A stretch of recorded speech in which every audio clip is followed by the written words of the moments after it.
ইফতারির সামনে রেখে দোয়া কবুল হয়। বিশ্বাস হয়? কি সামনে রেখে? সামনে ইফতারি। বসে থাকে আমরা তৃষ্ণায় সারাটা দিন, ছাতি ফেটে যায়। আল্লাহ দেখে, দেখতে দেখতে আল্লাহর একটা সফট কর্নার তৈরি হয়। এটাই সুযোগ কাজে লাগানোর, ঠিক কিনা? মুমিন যোগ্য যে কোপ মারে, সময় মতো কাজ করে, ঠিক কিনা?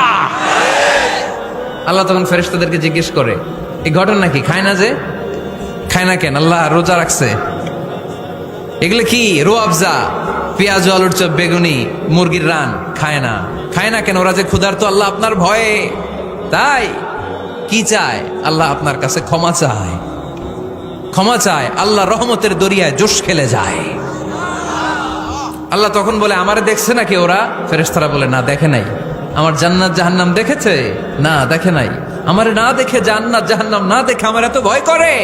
যাও, আজকের এই রোজার বিনিময়ে এখন বান্দা যা চাইবে সব কবুল করে নেব।